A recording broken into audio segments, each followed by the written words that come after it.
Greetings everyone, Rejnols here, and it finally happened. The balanced data slate, as well as point changes, rules commentary, and probably something else I'm forgetting, have been released. So let's go ahead and dive into it. This video will be taking a look at the balanced data slate itself, so that is all the rule changes for the game, as well as various factions, and then we'll look at the Custodes point changes. I'm not going to be looking too much at other faction point changes. If you'd like to see that, I can do a separate video for it, let me know in the comments below, but for this video, balanced data slate and Custodes point changes only. If you want to take a look at all of these yourself as I'm going through them, go ahead and head over to Warhammer Community. There should be all of the links you need to find all of these documents.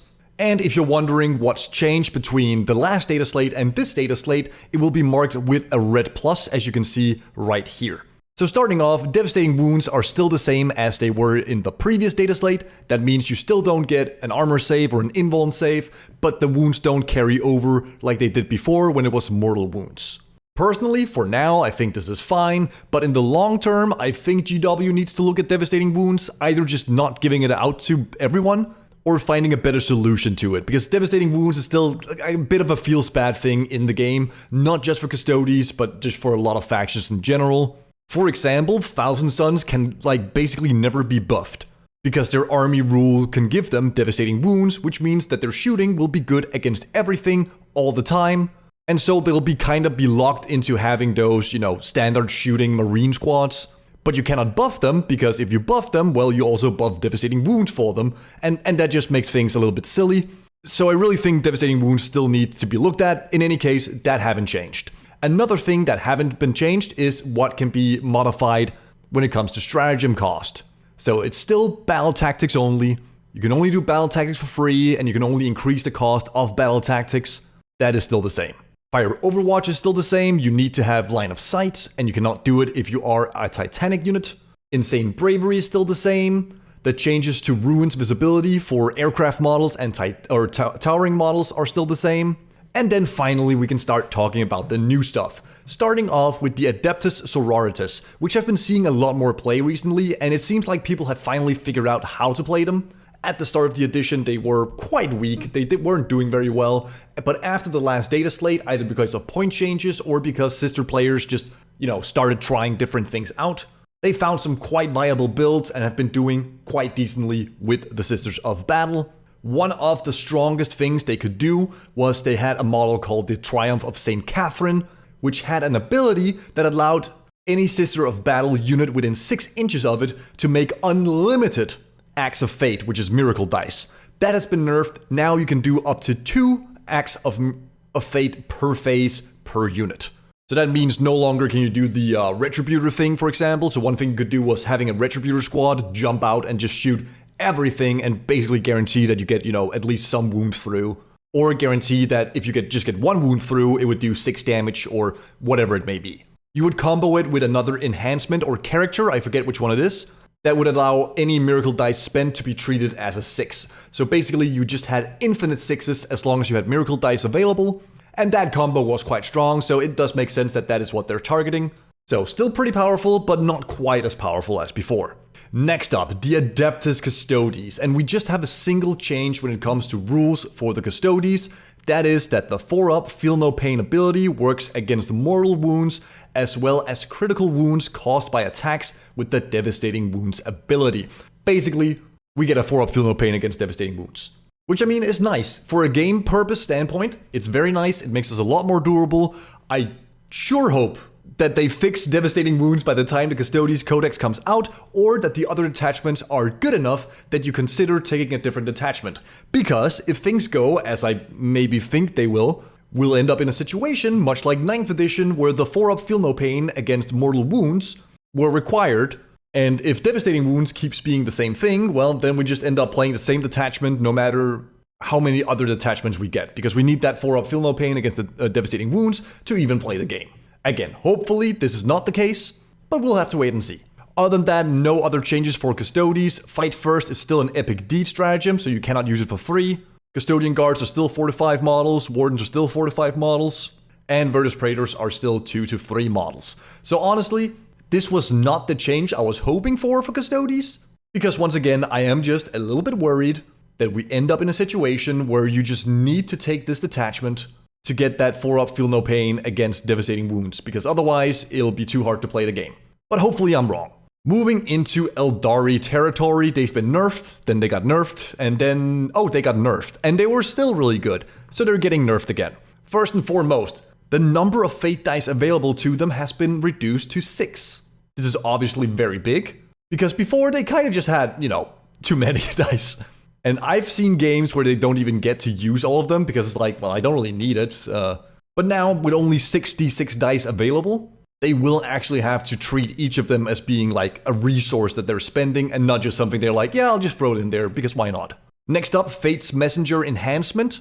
This would allow you to change a dice to a 6 for a unit once per turn. It has been changed to the bearer can change a 6 instead. So that means that you can't do the Wraithguard thing where you take the Wraithguard character, I forget the name of it, and then use the enhancement to change one of the Wraithguard shooting into a 6. It has to be the character itself, which means the enhancement is still pretty strong on something like the Death Jester Harlequin model, but not something you'll see on other models nearly as much. Phantasm, probably the strongest stratagem in the entire game, has gotten a significant nerf. Before, I believe it was just make a 7-inch normal move. Now, you can only do it on infantry, and it's a d6 move instead of 7 inches flat. I think the infantry change was actually from the last Dataslate, but the d6 change is from this Dataslate. This is obviously huge, it's still a really good stratagem, but no longer can you just be, 6 inches away from a wall, and then automatically get behind it to get into cover. Then we have Eldrad, which gives you 3 additional strand of fate dice rolls. I think he did this before as well, but it just changed the text to, say, 9 instead of 13? 12? I forget how many they had before. Then the Night Spinner also got a pretty significant nerf, but it's still pretty decent. Instead of not allowing you to advance, you simply subtract 2 from advance and charge rolls. Before it was -2 to move, -2 to charge, and you cannot advance. So that's a pretty big nerf, and probably a well-deserved one, because Night Spinners were really damn good. They were good at shooting chaff, they were good at slowing down Custodes, for example, and it really just did a lot of things for the Eldari. But we're not done yet, because Eldari is getting hit with every single nerf. The Incarn can now teleport once per turn, rather than as many times per turn as you want to. The Incarn is always going to be a problematic model as long as it has teleporting rules, because very good players can use it very efficiently and really mess with players. Whereas, a new player might accidentally teleport it somewhere where it shouldn't be, and also just maybe not being able to use it the way it's meant to be. It's a very high skill skill ceiling. So nerfing the amount of times you can teleport is pretty big for competitive play at the very least. And then finally we have Wraithguard change, which is they shoot back at you when you shoot them. The change here is when doing so, it must target only that enemy unit and can only do so if that enemy unit is an eligible target. I am not entirely sure what that change is. So if someone in the comments who might know Wraithguard a little bit better than I do could tell me what exactly that change means for them, that would be awesome, because I'm not entirely sure on that one. Agents of the Imperium, this is the same thing as before. Exaction Squad was way too good, they got nerfed, that nerf still persists. Astra Militarum now have a part of the paragraph say that officer models with this ability can issue orders, and if they disembark from a transport, they can also issue orders. That's just a nice quality of life change. The Blood Angels, of all things, got a buff.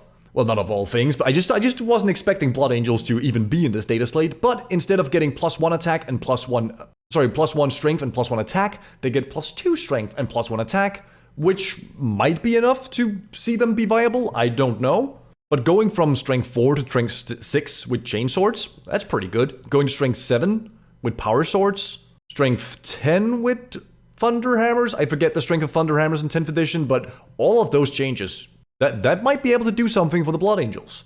Then we have Chaos Demons Demonic Pact rule. This is the rule that allows Chaos Space Marines to supplement their army with demons. Now, I've read this through a few times already, and I still can't quite understand what it's trying to say. I think I need the full rule to understand it, but the way I think it works is that if you want to include, say, Nurglings. Actually, I don't know if Nurglings are a good example, because I'm pretty sure Nurglings are battle line. I'm not entirely sure. Let's just pretend that Nurglings are not battle line, and you want to include Nurglings.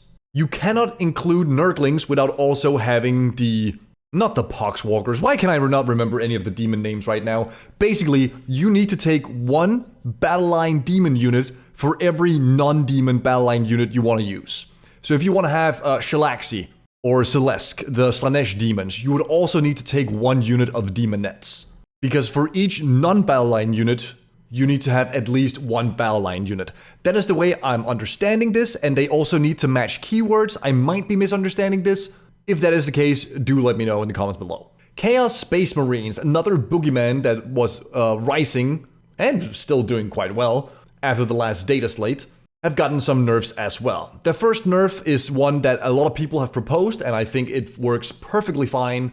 If you want to embark a unit in a transport, they need to have the same keyword when choosing those. That simply means that your undivided chosen cannot jump into the Rhino if the Rhino is a Nurgling Rhino.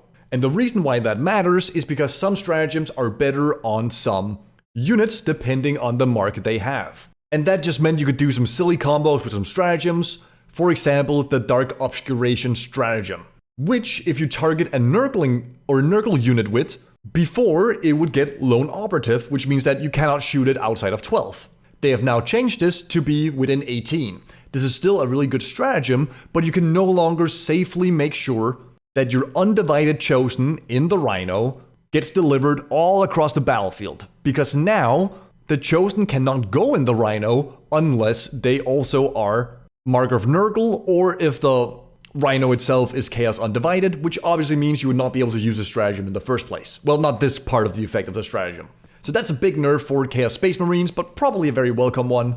It's still a very powerful stratagem, it just means that you actually have to take the downside of going Nurgling or going Nurgle with your chosen instead of going Undivided or going Undivided with your Rhino. Another thing that's changed is Profane Seal has been changed to only work on Chaos Undivided. Before, I believe you could choose any Heretic Astartes unit, but the benefit was just better if you chose Chaos Undivided, because then they got full hit rerolls and full wound rerolls. GW probably realized that this was just a little bit too good, when you also have sustained hits, or lethal hits, or both if you're within a Hellbrood. And so they've changed it so you can only target Chaos Undivided units, and you can only reroll the wound roll, not the hit roll. Finally, Accursed Cultist, they gain a little bit of a buff, but also a nerf. So Mutant and Torment models in the Accursed Cultist unit, OC goes from 2 to 1. Oh wait, sorry, no, I misread this. I thought this said 0 OC, but it says OC of Mutant and Torment models to 1. I believe they were 2 before, so this is just straight out a nerf. And then finally, Accursed Horde at the start of your command phase, not in the command phase, because you could do it in both. You can return either one big guy, which is the Torment model, or 3 mutant models, which are the smaller ones. So yeah, a big nerf to both Eldari and Chaos Space Marines here. We'll see if it is enough. Eldar has survived being nerfed 3 times now, so we'll have to wait and see if this will actually make Eldar come down in win rate, or if they still have ways to just dominate the game. Death Guard, they keep their Spread the Sickness detachment rule. They have one new addition, which is the Biologist Putrefier, which allowed you to use the grenade stratagem for free. You can still use it for 3, but you can only choose one model with this ability rather than every single one of them. In theory, you could take 3 models, 3 Biologist Putrefiers, which would then allow you to do the grenade stratagem 3 times in the same shooting phase. Actually 4 times, because you could pay 1 command point for it normally, and then use it for 3 times. So that was a little bit silly, and this is a slight nerf, but nothing big. Death Watch changes are still the same. Drukhari gets a slight buff here if you use their Power from Pain ability, which is spending pain tokens. If you spend that in the fight phase, you can reroll the hit roll and you get +1 AP. That's probably pretty nice. A lot of Drukhari weapons are low strength, so getting the additional AP is definitely a decent buff to them. And they also allow Archons to join Incubi now, which I'm not a Drukhari player, and being quite frank, I have not seen any Drukhari players in 10th edition personally. So I imagine this is just something that feels nice, and I also think lore-wise, the Incubi are the bodyguards of the Archon, so it just makes sense. In any case, a buff for Drukhari, so pretty nice for them. Then we have Genestealer cults, the changes are the same as before, and finally for Grey Knights, we have a few changes when it comes to some of the weapons on the Nemesis Dread Knight and the Grand Master in Nemesis Dread Knight. First and foremost, the Heavy Psy Cannon gained a point of AP and also gets Ignore Cover. This actually makes the Psy Cannon, a pretty good shooting weapon. Before it was AP 1 and it didn't ignore cover, which basically meant it was AP 0 because in 10th edition, you get benefit of cover basically all the time. But getting AP 2 and ignore cover, that's starting to look a little spicy. That means if you shoot it at Terminators, they have to take a 4-up save. If you shoot it at a Rhino, it has to take a 5-up save. So yeah, that's a pretty good change. The Nemesis Demon Great Hammer went from hitting on 4s to hitting on 3s. It was just a little bit silly. It was hitting on 4s before, so I mean, that's a good buff. And the Nemesis Greatsword, which was hitting on 3s before, is now hitting on 2s. The Dread Knights were not seeing any play at all in Grey Knights because they were too expensive for what they did, and their output wasn't good enough. This helps their output. Does it fix Grey Knights, or rather Dread Knights for Grey Knights? Not entirely sure. But at the very least, it is a nice buff to get. Then for the Imperial Knights. I actually know very little of Imperial Knights nerfs and buffs, so someone else will have to tell you the consequences of this and how big of a buff this potentially is. First and foremost, their army rule before was you can reroll a hit roll or a wound roll. A lot of people were going back and forth what that meant, like, can we do both? Can we do one or the other? Now they just say reroll 1 hit roll and reroll 1 wound roll. So, end of discussion there. The Bondsman ability seems to be the same, and the stratagem changes seem to be the same. Unless Bondsman abilities is part of the army rule? I'm not entirely sure on this one. I am sorry. I don't know enough about Imperial Knights to give any really comments on any of this.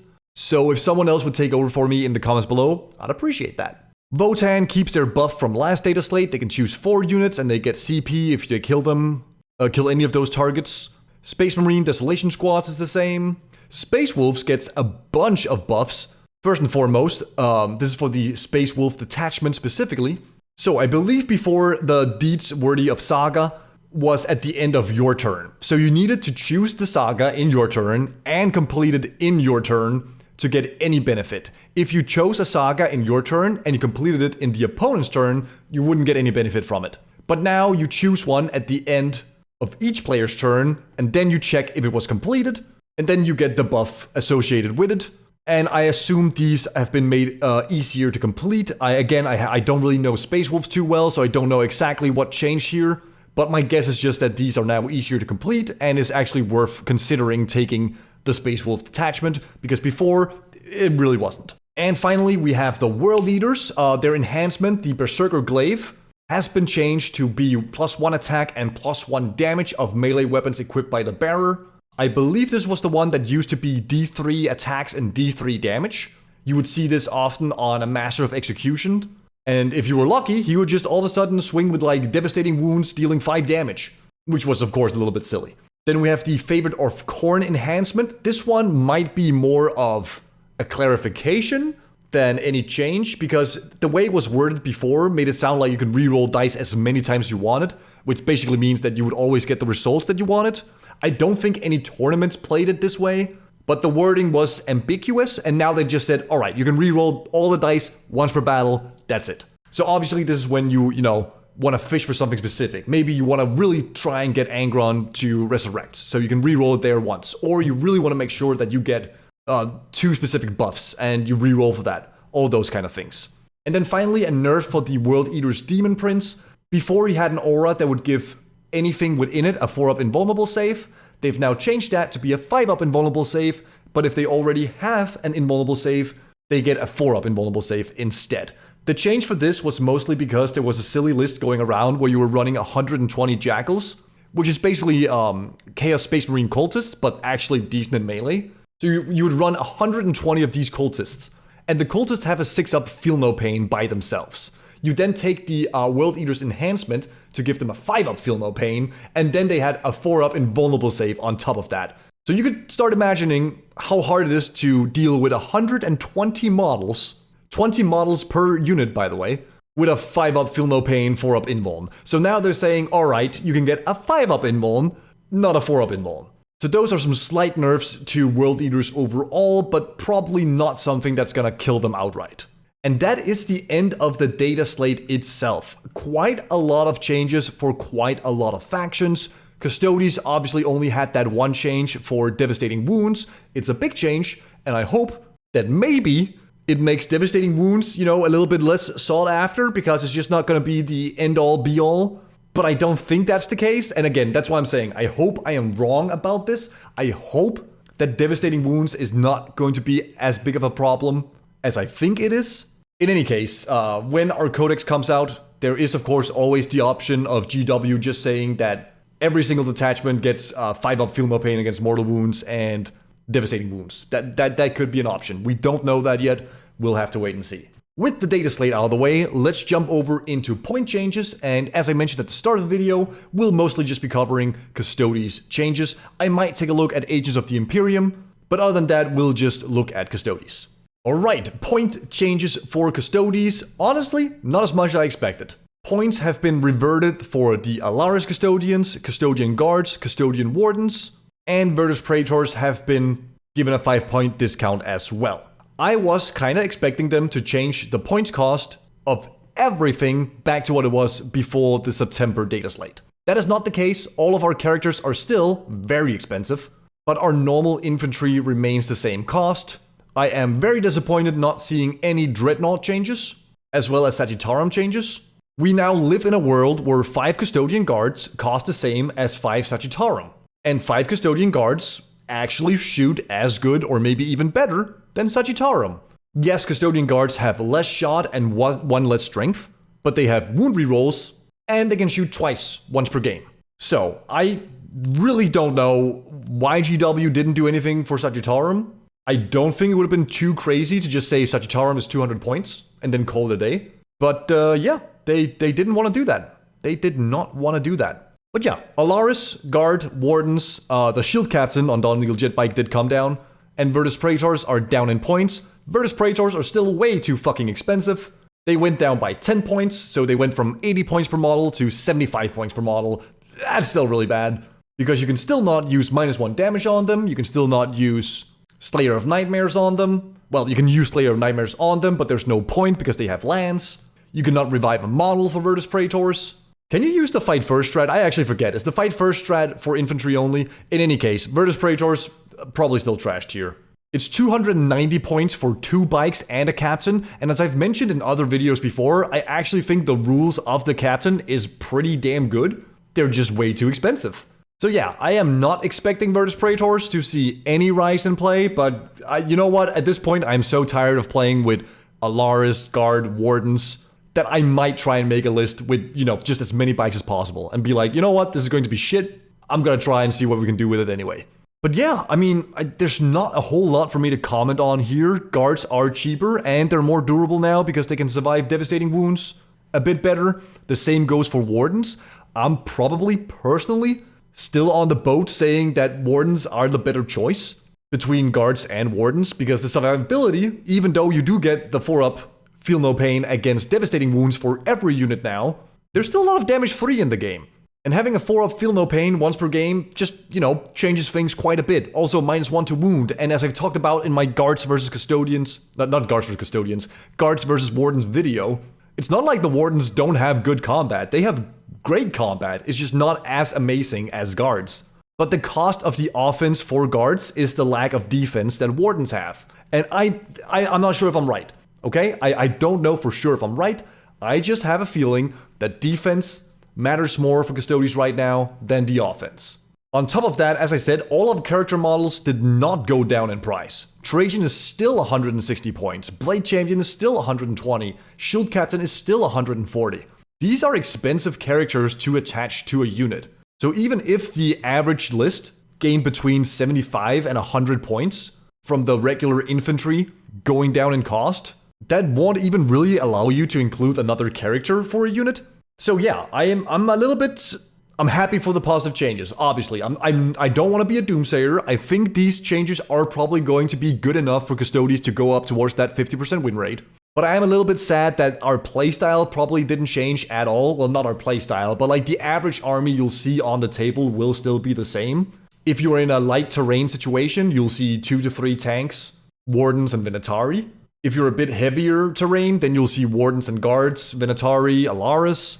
And yeah, I think like army list wise, things will mostly stay the same. That being said, you will of course have more points to be able to take something like prosecutors or assassins or witch seekers, which is what I'm saying, that it'll probably be enough to push us towards that 50% win rate, because you'll have more trash units to go out and score early secondary points or holding objectives, that kind of thing.